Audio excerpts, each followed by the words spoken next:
আসসালামু আলাইকুম। আজকে আমি আপনাদের দেখাবো নানি দাদিদের স্টাইলে ইলিশ মাছের মাথা দিয়ে কচু শাক রান্না করা। আমি এখানে কিছু কচু শাক নিয়েছি। কচু শাকগুলোকে ভালোভাবে ধুয়ে রেখেছি। এবার কেটে ছোট ছোট পিস করে নিব। এবার আমি কচু শাকগুলোকে পিস পিস করে কেটে আমি এখানে দুটি ইলিশ মাছের মাথা নিয়ে নিলাম। এবার মাছের মাথাগুলো টুকরো করে নিব।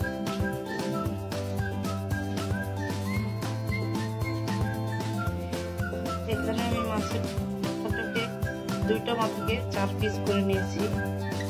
মাছটা দিয়ে ফেলে নিয়েছি।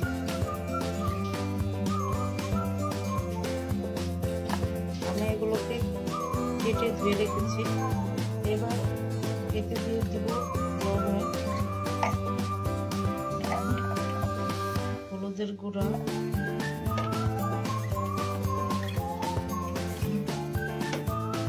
আদা বাটা, রসুন বাটা,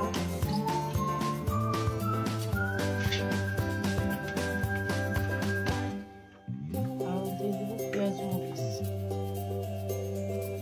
এবার দেবো সামান্য পরিমাণ সিদ্ধ হতে যতটুকু পানি লাগে অল্প পরিমাণে পানি দিব। মাছের মাথাগুলোকে এবার ভালোভাবে সিদ্ধ করে নেব। এভাবে সিদ্ধ করে নিলে মাছের গ্রাম অনেক গুণ বেড়ে যায়। দেখবেন এবার এবার ইলিশ মাছের মাথাগুলো সিদ্ধ হয়ে গেছে। আমি এখানে নিয়েছি 95 ইলিশের মাথা।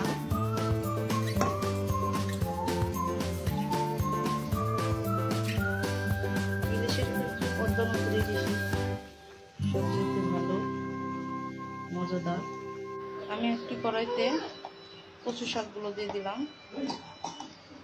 এবার দিয়ে দেব পেঁয়াজ আর মরিচ।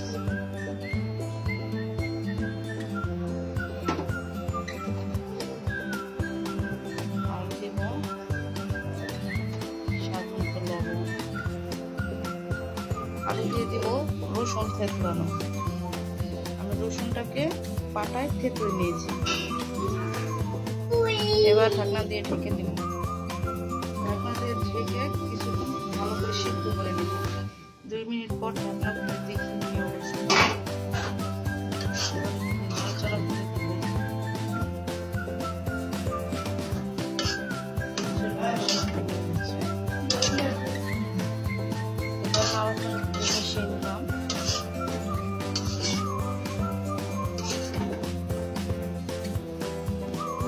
এখন দিয়ে দিব সিদ্ধ করে রাখা মাছের মাথাগুলো।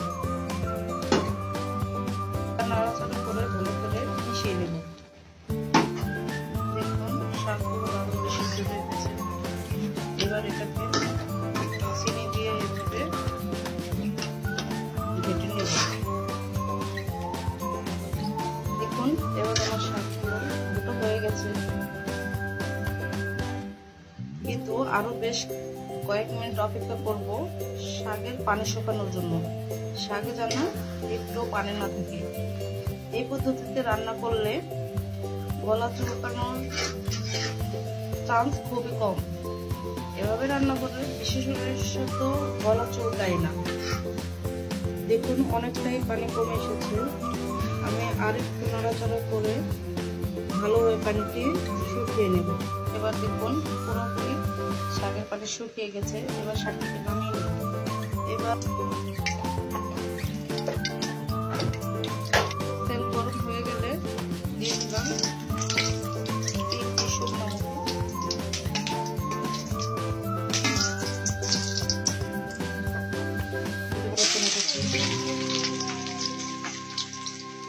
লাল করে নেব।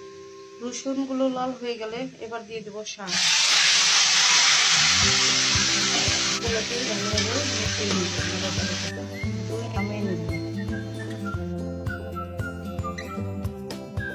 এবার পরিবেশনের জন্য রেডি। দেখুন খুব সহজে রান্না করে ফেললাম নানি দাদিদের স্টাইলে ইলিশ মাছের মাথা দিয়ে কচু শাক। এই শাকটা গরম ভাতের সাথে খেলে দারুণ মজা হবে। আমার রেসিপিটি যদি ভালো লেগে থাকে একটি লাইক দিয়ে দিবেন। নিত্য নতুন ভিডিও পেতে চ্যানেলটি সাবস্ক্রাইব করে রাখবেন।